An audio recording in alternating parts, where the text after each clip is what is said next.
آج آپ کے سامنے خصوصاً نماز کے تعلق سے کچھ عرض کرنا ہے۔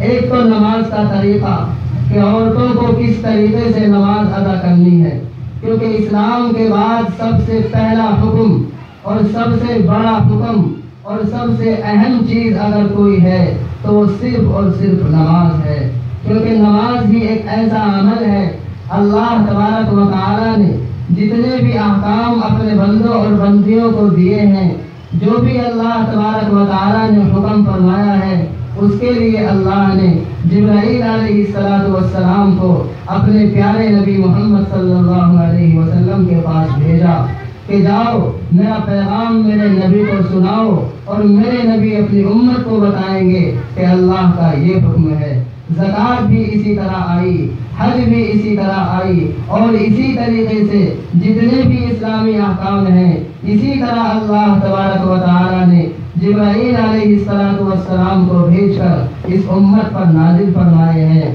لیکن میری ماں اور بہنوں، ذرا غور کرو، جب نماز کی باری آئی، جب نماز کو فرض کرنے کا وقت آیا، جب اللہ نے اپنے بندوں پر نماز جیسی نعمت نازل کرنا چاہی تو اس وقت جبرائیل کو نہیں بھیجا، بلکہ جبرائیل سے کہا اے جبرائیل میرے نبی کے پاس جا اور میرے حبیب محمد صلی اللہ علیہ وسلم کو میرے پاس لے کر آ، میں یہاں اسے بلا کر ایک خاص تحفہ دینا چاہتا ہوں۔ تمام احکام تو جبرائیل کو بھیج کر دنیا میں نازل کر دیے، لیکن نماز کو دنیا میں بھیج کر نازل نہیں کیا، بلکہ اپنے پیارے نبی محمد صلی اللہ علیہ وسلم کو اپنے پاس آسمان پر بلایا، اور آسمان پر عرش پر بلانے کے بعد یہ نماز جیسی نعمت اللہ تبارک و تعالیٰ نے نازل کی ہے۔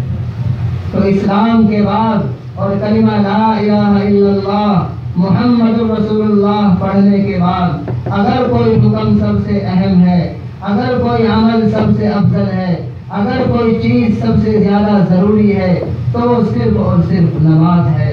اس لیے آج کی اس محفل میں اور آج کے اس اجتماع میں خاص طور سے آپ حضرات کے سامنے نماز کے تعلق سے عرض کرنا ہے۔ ایک تو نماز کا طریقہ، اور دوسرے نماز کے اندر ہم جو کچھ پڑھتے ہیں، جو بھی تسبیح ہم پڑھتے ہیں، تو آپ سے عرض یہ کرنا ہے کہ ان تسبیحات کا مطلب کیا ہے، جو کچھ ہم نماز میں پڑھ رہے ہیں اس کا مطلب اور معنی کیا ہے، آخر ہم اپنے اللہ کے سامنے کھڑے ہو کر کیا کہہ رہے ہیں، اپنے اللہ سے کیا التجا کر رہے ہیں، اس اللہ سے کیا مانگ رہے ہیں، اس کا مطلب اور اس کا مفہوم بھی ہمارے ذہن میں ہونا چاہیے۔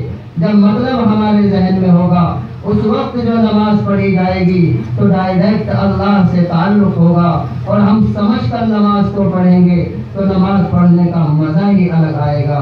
اس لیے توجہ کے ساتھ سنیے اور توجہ رکھتے ہوئے بیٹھیے، اور نماز کے عمل کو اور نماز کے اندر پڑھی جانے والی چیزوں کے مطلب کو اور معنی کو سمجھنے کی کوشش کیجیے۔ تو سب سے پہلے نماز کی نیت کرتے ہیں، نیت کرنے کے بعد اللہ اکبر کہہ کر نیت باندھی جاتی ہے۔ اب نیت کس طرح کرنی ہے؟ آج کل ایک طریقہ رائج ہے اور بہت سی عورتیں کہتی بھی ہیں، میں نے خود اپنے کانوں سے سنا ہے کہ اگر زبان سے نیت نہ کی جائے تو نماز نہیں ہوتی۔ یہ ہمارا خیال ہے کہ جب تک یہ پوری بات نہ کہی جائے کہ نیت کرتی ہوں میں 4 رکعت نماز کی، نماز پڑھتی ہوں واسطے اللہ تعالیٰ کے، اور جو بھی آگے آگے کہا جاتا ہے، تو اس کے بارے میں ہمارا ذہن یہ بنا ہوا ہے کہ اگر یہ نیت نہ کی جائے تو نماز نہیں ہوتی۔ تو میری ماں اور بہنوں، سب سے پہلے یہ سمجھیے کہ نیت کا مطلب ہے دل سے ارادہ کرنا، دل سے کسی کام کو چاہنا، یہ نیت ہوتا ہے، اس کا مطلب نیت ہوتی ہے۔ اب ہم جب وضو کر رہے ہیں اور وضو کرنے کے بعد مصلی پر کھڑے ہونے کے لیے جا رہے ہیں، تو ظاہر ہے پہلے سے ہمیں معلوم ہے کہ ہم نماز ہی پڑھنے کے لیے جا رہے ہیں۔ نماز کا ارادہ اور نماز کی نیت وضو کرتے ہوئے اور مصلی بچھاتے ہوئے ہمارے دل کے اندر ہے تو نیت ہو گئی۔ اگر زبان سے پھر وہ پوری نیت نہ کی جائے تو بھی کوئی فرق نہیں پڑتا، نماز ادا ہو جائے گی، کیونکہ نیت صرف دل کے ارادے کا نام ہے، اور دل میں ہمارے پہلے سے موجود ہے کہ ہمیں 4 رکعت پڑھنی ہے، یا 2 رکعت پڑھنی ہے یا 3 وتر پڑھنے ہیں، جو بھی کچھ پڑھنا ہے وہ ہمارے دل میں پہلے سے موجود ہوتا ہے۔ اس لیے بغیر کچھ کہے صرف اللہ اکبر کہہ کر اگر نیت باندھ لے تو نیت ہو جائے گی۔ وہ پوری لمبی چوڑی نیت زبان سے کرنے کی ضرورت نہیں ہے۔ تو سب سے پہلے نیت کرنے کے بعد ہم نیت باندھیں گے۔ عورتوں کو ہاتھ کہاں تک اٹھانے ہیں؟ ہاتھ صرف کانوں تک اٹھائے جائیں گے۔ مرد تو کانوں تک اٹھاتے ہیں، لیکن عورتوں کا طریقہ اور مردوں کی نماز کا طریقہ الگ الگ ہے۔ تھوڑا سا اس کے اندر اختلاف ہے، تھوڑا سا فرق ہے، اسی کے ساتھ ہمیں سمجھنا ہے۔ تو نیت کرنے کے لیے کاندھوں تک ہاتھ اٹھائیں گے اور ہاتھ اٹھا کر اللہ اکبر کہتے ہوئے نیت باندھ لی جائے گی۔ نیت کہاں باندھی جائے گی؟ یہ دونوں ہاتھ آپ اپنے سینے پر رکھیں گی اور کس طرح دائیں ہاتھ کی ہتھیلی بائیں ہاتھ کی ہتھیلی پر آ جائے، بس آپ کو ہلکا نہیں بنانا، دائیں ہاتھ سے بائیں ہاتھ کو نہیں پکڑنا، بلکہ بس دائیں ہاتھ کا اندرونی حصہ اور یہ ہتھیلی بائیں ہاتھ کی ہتھیلی پر سیدھے سیدھے رکھ دینی ہے اور آپ کی نیت ہو جائے گی۔ نیت کے بعد جو دعا پڑھی جائے گی اس کو سمجھنا ہے اور اس میں ہم اللہ سے کیا کہہ رہے ہیں، اس دعا کا مطلب کیا ہے، اب یہ آپ کے سامنے عرض کرنا ہے۔ تو دعا کے اندر ہم پڑھتے ہیں سبحانک اللہم و بحمدک و تبارک اسمک و تعالی جدک و لا الہ غیرک۔ ہم سب جانتے ہیں اس کو ثنا کہتے ہیں۔ ثنا کا مطلب ہوتا ہے تعریف، کسی کی تعریف کرنا۔ ثنا کے معنی ہے تعریف کے۔ تو یہاں جو ثنا ہے اس کا مطلب یہ ہے کہ ہم اللہ کی تعریف بیان کر رہے ہیں، اللہ کی پاکی بیان کر رہے ہیں، اللہ کی بڑائی کو بیان کر رہے ہیں، اس لیے اس کو ثنا کہا جاتا ہے۔ تو سب سے پہلے پڑھا سبحانک اللہم، کہ اے پروردگار تیری ذات تمام عیبوں سے پاک ہے، تیرے اندر کوئی عیب نہیں ہے، تیرے اندر کوئی کمی نہیں ہے، تو تمام چیزوں سے پاک ہے۔ سبحانک اللہم و بحمدک، اور تمام تعریفیں تیرے ہی لیے ہیں، ہم تیری تعریف کرتے ہیں۔ و تبارک اسمک، اور تیرا نام سب سے زیادہ برکت والا ہے، تیرا نام سب سے زیادہ عظمت والا ہے، اور تیرا نام سب سے زیادہ تقدس والا ہے۔ وتعالی جدک، اس کا مطلب بھی وہی ہے کہ اے پروردگار تیری ذات بہت ہی بلند والا ہے، تو سب سے بڑا ہے۔ ولا الہ غیرک، اور تیرے علاوہ کوئی معبود نہیں ہے، تیرے علاوہ کوئی نہیں ہے جس کے سامنے سر جھکایا جائے۔ ابھی مجھ سے پہلے آپ نے بیان سنا، اس کے اندر شرک کی بات چل رہی تھی۔ ماشاءاللہ بہت ہی اہم بات اور بہت ہی اچھی بات ابھی آپ کے سامنے بیان کی گئی۔ شرک کے تعلق سے، شرک کا مطلب یہی ہوتا ہے کہ کسی اور کو اللہ کے جیسا جاننا، کسی اور کو اللہ کے برابر سمجھنا۔ جس طریقے سے اللہ سے ہم دعائیں مانگتے ہیں، اللہ کے سامنے سجدہ کرتے ہیں، اللہ کو اپنی مصیبتوں میں پکارتے ہیں، اس طریقے سے کسی اور کو پکارنا اور کسی اور سے دعائیں مانگنا، قبروں پر جا کر پیروں سے اور بزرگوں سے اولادیں مانگنا، یہ سب شرک میں آتا ہے۔ تو نماز کے اندر کھڑے ہونے کے بعد جب ہم یہ آخری جملہ پڑھتے ہیں وَلَا إِلَٰهَ غَيْرُكَ، تو اس کا مطلب یہی ہوتا ہے کہ اے پروردگار ہم صرف تجھے معبود سمجھتے ہیں، صرف تجھے خدا سمجھتے ہیں اور صرف تیرے سامنے سر کو جھکاتے ہیں۔ تو یہ ثنا کا مطلب۔ ثنا کے بعد اعوذ باللہ من الشیطان الرجیم اور بسم اللہ الرحمن الرحیم، یہ دونوں پڑھی جائیں گے۔ اعوذ باللہ کا ترجمہ کہ میں پناہ چاہتی ہوں اور میں حفاظت چاہتی ہوں اللہ تبارک و تعالیٰ کی شیطان مردود سے۔ بسم اللہ الرحمن الرحیم، شروع کرتی ہوں اللہ کے نام سے جو بڑا مہربان ہے اور نہایت رحم والا ہے۔ اعوذ باللہ اور بسم اللہ پڑھنے کے بعد سورہ فاتحہ پڑھنی ہے، الحمد شریف ہمیں پڑھنی ہے۔ اب الحمد شریف ہم ہر نماز کے اندر پڑھتے ہیں، لیکن اس میں کیا کہا گیا ہے، اس میں ہم اللہ سے کیا مانگ رہے ہیں، اللہ سے کیا کہہ رہے ہیں یہ ہمیں نہیں پتا۔ اگر ہمیں اس کا ترجمہ پتہ چل جائے، اس کا مطلب پتہ چل جائے اور پھر وہ معنی ذہن میں رکھ کر ہم سورہ فاتحہ کو پڑھیں اور اپنے اللہ کے سامنے اس کا معنی ذہن میں رکھ کر پڑھیں تو نماز کے اندر الگ ہی مزہ آئے گا۔ اس لیے اب اس کو سمجھیے۔ تو پہلی آیت الحمدللہ رب العالمین، تمام تعریفیں اللہ تبارک و تعالیٰ کے لیے ہے جو تمام عالموں کا رب ہے، جو تمام دنیا کا پالنے والا ہے، جو تمام جہانوں کا سردار ہے۔ الرحمن الرحیم، جو بڑا مہربان اور نہایت رحم والا ہے۔ مالک یوم الدین، جو قیامت کے دن کا مالک ہے۔ کل قیامت کے دن جب کسی کی نہیں چلے گی، بے بسی کا عالم ہوگا، ہر انسان اپنے لیے سوچ رہا ہوگا، کوئی کسی کا نہیں ہوگا۔ قرآن نے اعلان کیا یوم یفر المرء من اخیہ وامہ وابیہ وصاحبتہ وبنیہ، کہ وہ ماں جو دنیا کے اندر اپنی اولاد کے لیے اپنی جان تک قربان کر دیتی ہے، جو اپنی جان سے زیادہ اپنی اولاد کو چاہتی ہے، جو خود گیرے میں سو جاتی ہے لیکن اپنے بچے کو سوکھے میں سلاتی ہے، وہ ماں کل قیامت کے دن اپنی اولاد کو پہچاننے سے انکار کر دے گی۔ وہ کہہ دے گی میں نہیں جانتی تو کون ہے۔ یوم یفر المرء من اخیہ، ایسا نفسی نفسی کا عالم ہوگا۔ تو مالک یوم الدین اس کل قیامت کے دن کا مالک ہے۔ ایاک نعبد و ایاک نستعین، اس آیت میں اللہ تبارک و تعالیٰ کے سامنے عبادت کرنے کا عہد اور عبادت کرنے کا وعدہ بندہ لیتا ہے۔ ایاک نعبد، کہ اے پروردگار ہم صرف تیری عبادت کرتے ہیں، صرف تجھے پوجتے ہیں۔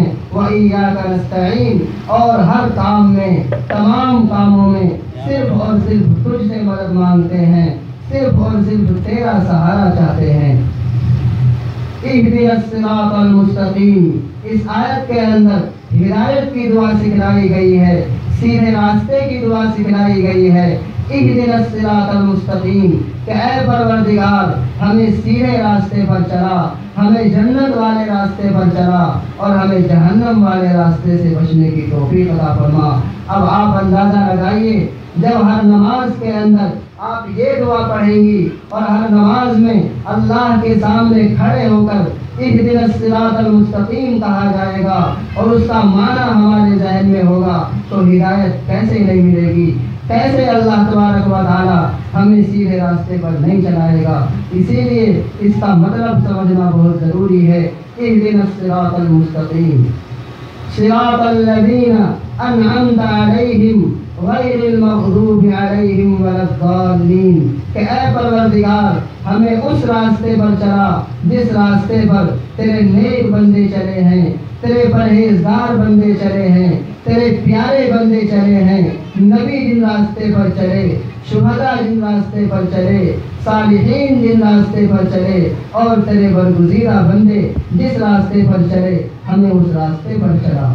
تو یہ سورہ فاتحہ کا ترجمہ اور اس کا مطلب ہے، اس کو ذہن میں رکھیے اور ذہن میں رکھ کر اللہ تبارک و تعالیٰ کے سامنے نماز پڑھیے۔ انشاءاللہ یہ تمام کی تمام برکتیں اور تمام کی تمام رحمتیں ہمیں حاصل ہوں گی۔ سورہ فاتحہ پڑھنے کے بعد پھر بسم اللہ الرحمن الرحیم ہمیں پڑھنی ہے اور پھر کوئی سورت جو بھی یاد ہو وہ سورت نماز کے اندر پڑھنی ہے۔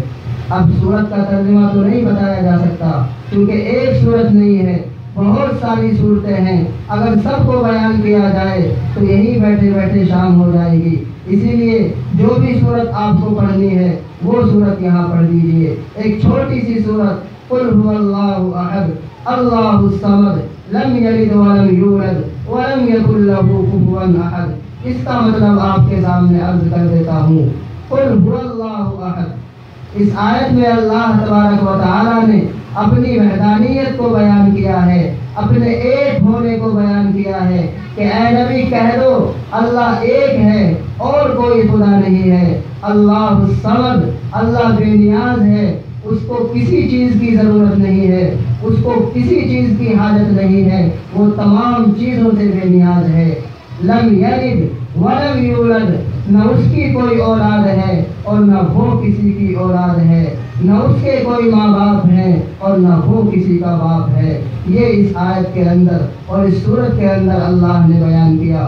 وَلَمْ يَكُنْ لَهُ كُفُوًا أَحَدٌ، اس کا کوئی شریک نہیں ہے، اس کا کوئی ساتھی نہیں ہے، اس کا کوئی دوست نہیں ہے، وہ ایک ہے، تنہا ہے اور اکیلا ہے۔ یہ اس چھوٹی سی سورت کا مطلب ہے۔ سورت پڑھنے کے بعد پھر آپ کو اللہ اکبر کہتے ہوئے رکوع میں جانا ہے۔ رکوع میں کتنا جھکنا ہے؟ رکوع میں صرف اتنا جھکنا ہے کہ آپ کے ہاتھ کی انگلیاں گھٹنوں تک پہنچ جائیں، بس اس سے زیادہ نہیں جھکنا۔ رکوع کے اندر جانے کے بعد تسبیح پڑھنی ہے، سبحان ربی العظیم، کم سے کم 3 مرتبہ اور زیادہ سے زیادہ جتنا ہو سکے 5 مرتبہ، 7 مرتبہ، 9 مرتبہ، 11 مرتبہ، جتنا آپ کو ٹائم ہے اتنا زیادہ پڑھیے سبحان ربی العظیم۔ اس دعا کا مطلب ہے کہ اے میرے رب، تیری ذات پاک ہے اور بڑی ہی بلند بالا ہے۔ پھر یہ تسبیح پڑھنے کے بعد سمع اللہ لمن حمدہ، یہ کہتے ہوئے آپ کو کھڑا ہونا ہے۔ سمع اللہ لمن حمدہ کا مطلب کہ سن لی اللہ تبارک و تعالی نے اپنی اس بندی کی بات جس نے اس کی تعریف کی، جس نے اللہ کی تعریف کی، اس کی بات اللہ نے سن لی۔ جو کچھ اس نے اللہ سے مانگا اللہ نے اسے دے دیا۔ سمع اللہ لمن حمدہ، یہ کہنے کے بعد پھر کھڑے کھڑے آپ کو کہنا ہے ربنا لک الحمد، ربنا لک الحمد، کہ اے ہمارے رب، تیرے لیے ہی تمام تعریفیں ہیں اور تیرے لیے ہی تمام بڑائیاں ہیں۔ پھر اللہ اکبر کہتے ہوئے سجدے میں جانا ہے۔ سجدے میں کس طرح جانا ہے؟ سجدے میں اس طرح جانا ہے کہ اپنے آپ کو بالکل بچھا دینا ہے۔ آپ کے دونوں ہاتھ، دونوں گھٹنے آپ کے پیٹ سے مل جانے چاہیے اور دونوں پیر زمین پر بچھا کر داہنی طرف کو نکال دیے جائیں۔ دونوں پیر کی انگلیاں داہنی طرف اور آپ پوری زمین پر بچھی ہوئی ہوں، اس طرح اللہ تبارک و تعالیٰ کے سامنے سجدہ کرنا ہے۔ پھر سجدے کے اندر جو تسبیح پڑھنی ہے سبحان ربی الاعلیٰ، کہ اے میرے رب، تیری ذات بڑی ہی بلند و بالا ہے، تو سب سے بڑا ہے، تیرے لیے ہی تمام بڑائیاں ہیں۔ اس کو بھی کم سے کم 3 دفعہ اور زیادہ سے زیادہ جتنا آپ کے پاس ٹائم ہے اتنا پڑھا جائے۔ پھر اسی طریقے سے دوسرا سجدہ کیا جائے اور دوسری رکعت کے لیے کھڑے ہو جائیں۔ تو پہلی رکعت کا مطلب آپ کی سمجھ میں آ گیا۔ اسی طریقے سے 4 رکعتیں ہونی ہیں اور اس کا مطلب جو آپ کے ذہن میں رہے گا، وہ معنی آپ کے ذہن میں ہوگا کہ ہم اللہ کی کیا تعریف کر رہی ہیں، اللہ کی کیا بڑائی ہم نے بیان کی ہے۔ تو پھر نماز کے اندر دل بھی لگے گا اور نماز کے اندر دھیان بھی پیدا ہوگا اور پھر نماز کو پڑھنے کا الگ ہی مزہ آئے گا۔ پھر دوسری رکعت کے بعد آپ کو اتحیات میں بیٹھنا ہے، اتحیات پڑھنی ہے، درود شریف پڑھنی ہے، پھر دعا پڑھنی ہے۔ ان کا بھی مختصر کا مطلب سمجھ لیا جائے کہ ہم اتحیات میں کیا پڑھتے ہیں۔ تو اتحیات شروع ہوتی ہے التحیات للہ والصلوات والطیبات، کہ تمام کی تمام تعریفیں اور تمام کی تمام عبادتیں صرف اور صرف اللہ کے لیے ہے۔ اس کا ترجمہ یہ ہے التحیات للہ والصلوات والطیبات، ان تینوں کا ترجمہ اور مطلب یہ ہے کہ ہم جتنی بھی عبادتیں کر رہے ہیں، ہر طرح کی عبادت اور ہر طرح کی پرستش صرف اور صرف اللہ کے لیے ہے۔ السلام علیکہ ایھا النبی ورحمۃ اللہ وبرکاتہ، کہ اے نبی، تم پر سلامتی ہو اور اللہ کی رحمت ہو، اللہ کی برکتیں تمہارے اوپر نازل ہوں۔ السلام علینا، اور ہمارے اوپر بھی اللہ کی برکتیں نازل ہوں، ہمارے اوپر بھی سلامتی ہو۔ وعلی عباد اللہ الصالحین، اور اللہ کے تمام نیک بندوں پر، اللہ کے تمام پرہیزگار بندوں پر سلامتی نازل ہو اور اللہ کی رحمتیں نازل ہوں۔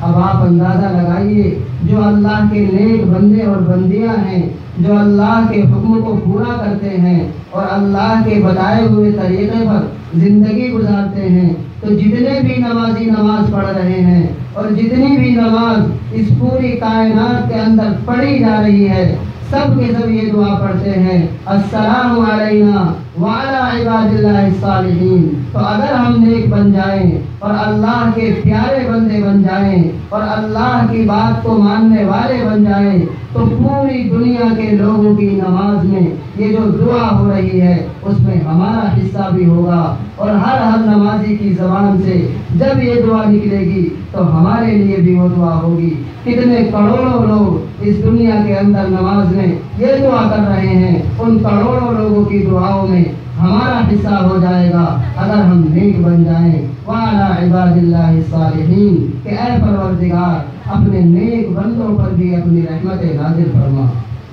پھر اس کے بعد اشہد ان لا الہ الا اللہ، یہاں جب آپ پڑھیں گی تو اشہد ان لا کہتے ہوئے آپ اپنی شہادت کی انگلی اٹھائیں گی، اور الہ الا اللہ جب الا اللہ کہیں گی تو اس انگلی کو نیچے گرا دیں گی۔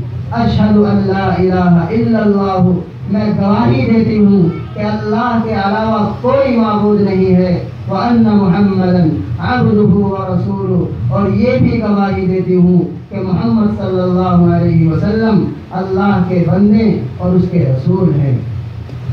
اس کے بعد درود شریف پڑھنا ہے، اللہم صلی علی محمد وعلی آل محمد، کہ اے اللہ نبی محمد صلی اللہ علیہ وسلم پر درود و سلام نازل فرما، کما صلیت علی ابراہیم، جس طریقے سے تو نے اپنے بندے ابراہیم علیہ السلام پر رحمت نازل فرمائی، وعلی آل ابراہیم، اور جس طریقے سے تو نے ابراہیم علیہ السلام کی آل و اولاد پر اپنی رحمت نازل فرمائی، اسی طریقے سے ہمارے نبی محمد صلی اللہ علیہ وسلم پر بھی اپنی رحمت نازل فرما۔ انک حمید مجید، کیونکہ آپ ہی تمام تعریفوں کے لائق ہیں اور آپ ہی سب سے زیادہ بلند و بالا ہیں۔ پھر دوسرا درود شریف، اللہم بارک علی محمد وعلی آل محمد، کہ اے پروردگار محمد صلی اللہ علیہ وسلم پر اور ان کی آل و اولاد پر برکتیں نازل فرما، کما بارکت علی ابراہیم وعلی آل ابراہیم، جس طریقے سے تو نے ابراہیم علیہ السلام پر اور ان کی آل و اولاد پر برکتیں نازل فرمائی۔ انک حمید مجید، کیونکہ آپ ہی سب سے زیادہ تعریف کے لائق ہیں اور سب سے زیادہ بزرگ و برتر ہیں۔ یہ درود شریف کا مطلب۔ اس کے بعد ایک دعا پڑھنی ہے، اللہم انی ظلمت نفسی ظلما کثیرا ولا یغفر الذنوب الا انت فاغفر لی مغفرۃ من عندک وارحمنی انک انت الغفور الرحیم۔ اس دعا کے اندر ہم نے اپنے گناہوں کا اعتراف کیا ہے۔ جب انسان نماز کے اندر قاعدے میں بیٹھے ہوئے یہ دعا پڑھتا ہے تو وہ اللہ کا بندہ یا اللہ کی بندی اپنے اللہ سے اپنے گناہوں کی معافی مانگ رہی ہوتی ہے۔ اللہم انی ظلمت نفسی، کہ اے میرے رب میں نے اپنے نفس پر ظلم کیا، میں نے تیری نافرمانی کی، میں نے گناہ کیے ہیں، گناہ کر کے میں نے بہت بڑا ظلم کیا ہے، ظلما کثیرا، بہت بڑا ظلم، ولا یغفر الذنوب الا انت، اور تیرے علاوہ کوئی ان گناہوں کو معاف نہیں کر سکتا، صرف اور صرف تیری ہی ذات ہے جو میرے گناہوں کو معاف کر سکتی ہے۔ فاغفر لی مغفرۃ، تو میری مغفرت فرما۔ اس پوری دعا کے اندر مغفرت اور رحم کی دعا کی گئی ہے کہ ہم سے جو گناہ ہوئے ہیں ان کو معاف فرما۔ اب آپ ذرا سوچئے، جب انسان 5 وقت کی نماز پڑھے گا اور 5 وقت کی نماز میں ہر بار قاعدے کے اندر جب یہ دعا پڑھے گا اور اس دعا کے اندر جو معافی کی درخواست کی گئی ہے، اپنے گناہوں کی معافی مانگی گئی ہے، جب ہم اس دعا کو سمجھ کر اور معنی اور مفہوم کو ذہن میں رکھ کر اللہ سے اپنی مغفرت کی دعائیں مانگیں گے تو کیسے ہماری مغفرت نہیں ہوگی۔ اسی لیے ان دعاؤں کا مطلب سمجھ کر ہمیں پڑھنا ہے تاکہ زیادہ سے زیادہ فائدہ حاصل ہو۔ یہاں پر نماز مکمل ہو جاتی ہے۔ آگے ربنا آتنا اگر کوئی پڑھنا چاہے تو پڑھے، اگر نہ پڑھنا چاہے تو کوئی ضرورت نہیں ہے، نماز کے اوپر کوئی فرق نہیں پڑے گا۔ اس دعا کو پڑھنے کے بعد آپ سلام پھیر سکتی ہیں، لیکن اگر کوئی ربنا آتنا بھی پڑھنا چاہے تو اس کا مطلب بھی سمجھ لیا جائے۔ اس آیت کے اندر اللہ تبارک و تعالیٰ نے ہمیں دنیا اور آخرت کی بھلائی کی دعا سکھلائی ہے۔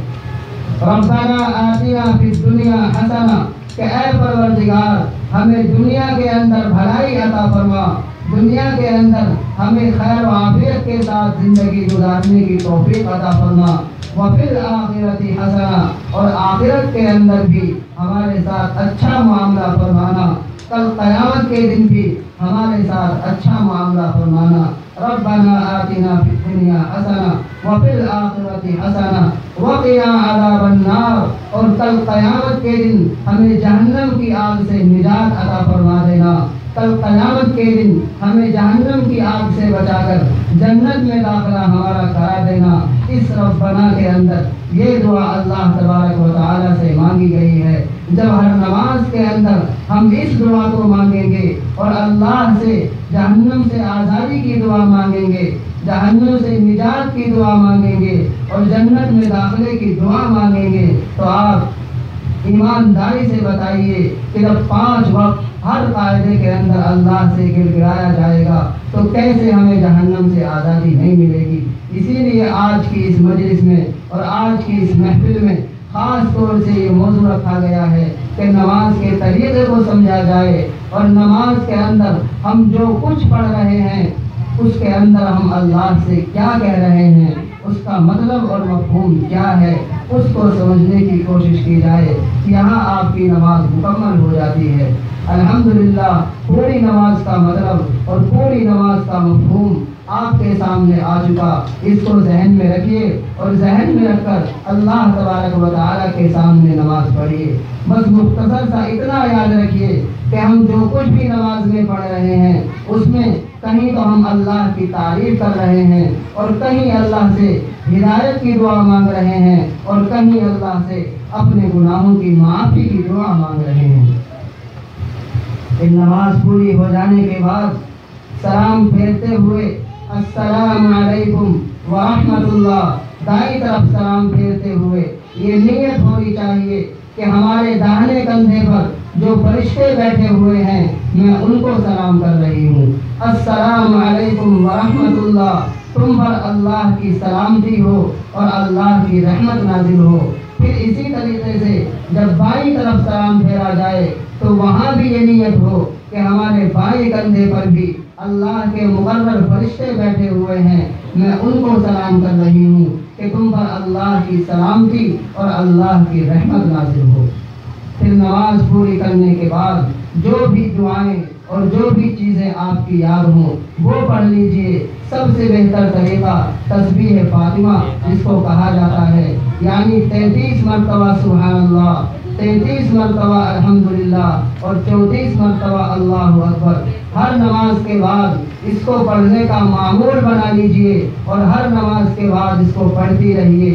روایات کے اندر آتا ہے کہ جو انسان ہر نماز کے بعد اس تسبیح کو پڑھنے کا معمول بنا لے اور 33 مرتبہ سبحان اللہ، 33 مرتبہ الحمدللہ اور 34 مرتبہ اللہ اکبر اس بات کی عادت ڈال لے تو مرتے وقت اللہ تبارک و تعالی ضرور اس کو کلمہ نصیب کریں گے اور ایمان کے ساتھ وہ اس دنیا سے جائے گا، اور جو اس دنیا سے ایمان کے ساتھ چلا گیا، یقین کے ساتھ چلا گیا تو اس کا جنت میں داخلہ یقینی ہو جائے گا، اس کو جہنم کی آگ نہیں جلا سکتی۔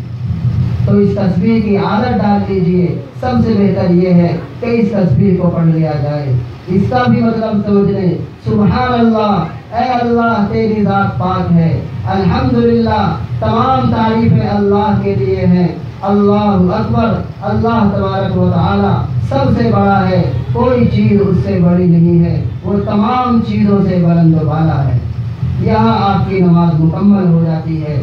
یہ تسبیح پڑھنے کے بعد پھر دعا کرنی ہے۔ کتابوں کے اندر لکھا ہے کہ کم سے کم ایک عورت یہ نیت کر لے کہ پورے دن میں مجھے 20 منٹ کم سے کم اللہ تبارک و تعالیٰ سے دعا مانگنی ہے، چاہے ایک ساتھ مانگ لے یا نماز کے اندر اس کو بانٹ دیا جائے۔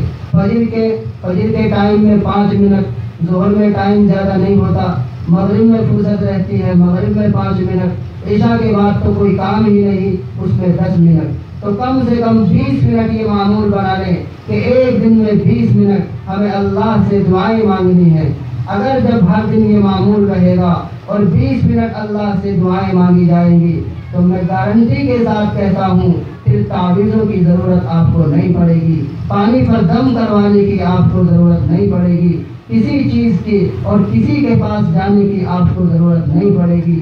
ہر نماز کے بعد جب دعا کا معمول قائم ہوگا اور ہر نماز میں جب آپ اپنے لیے دعائیں مانگیں گی، اپنی اولاد کے لیے دعائیں مانگیں گی، اپنی اولاد کو نیک راستے پر چلنے کی دعائیں مانگیں گی، ان کو والدین کی فرما برداری کی توفیق کی دعائیں مانگیں گی، تو پھر کسی سے شکایت کرنے کی ضرورت نہیں پڑے گی۔ روایات سے پتہ چلتا ہے، احادیث میں آتا ہے کہ والدین کی دعا، ماں باپ کی دعا اپنی اولاد کے حق میں اللہ تبارک و تعالی سب سے پہلے قبول فرماتے ہیں۔ جب ایک ماں روزانہ 20 منٹ اللہ تبارک و تعالی کے سامنے بیٹھ کر اپنے گھر کی اصلاح کے لیے اور اپنے گھر کے چین سکون کے لیے اور اپنی اولاد کی نیکی کے لیے اور اپنی اولاد کو نیک راستے پر چلنے کے لیے جب ایک ماں 20 منٹ اللہ سے مانگے گی تو کیسے اس گھر کا نظام نہیں بدلے گا، کیسے اس گھر میں چین سکون کا ماحول قائم نہیں ہوگا، اور کیسے اس ماں کی اولاد اس کی فرما بردار نہیں ہوگی۔ یہ جو آج ہمیں شکایتیں ہیں کہ بیٹا کہنا نہیں مانتا، بیٹی کہنا نہیں مانتی، اولاد ہمارے کہنے پر نہیں چلتی، ماؤں کو سداتی ہے، تو میری ماؤں یاد رکھو ان کی غلطی تو ہے ہی، اس میں تمہارا بھی قصور ہے، تمہاری بھی تھوڑی بہت غلطی ہے۔ جب حدیث میں کہہ دیا گیا کہ ماں کی دعا اپنی اولاد کے حق میں قبول ہوتی ہے تو پھر تم شکایتیں کرنے کے بجائے اس اولاد کے لیے دعائیں کیوں نہیں کرتی، اس اولاد کے لیے اللہ سے کیوں نہیں مانگتی؟ میں گارنٹی کے ساتھ لکھ کر دیتا ہوں، اگر یہ معمول بنا لیا جائے اور روزانہ ایک دن میں 20 منٹ اللہ سے مانگ لیا جائے اور اللہ سے اولاد کی اصلاح کو مانگا جائے تو پھر کسی سے شکایت کرنے کی ضرورت نہیں پڑے گی۔ اللہ تبارک و تعالی ہمیں اس نماز کو صحیح طریقے پر پڑھنے کی توفیق عطا فرمائے۔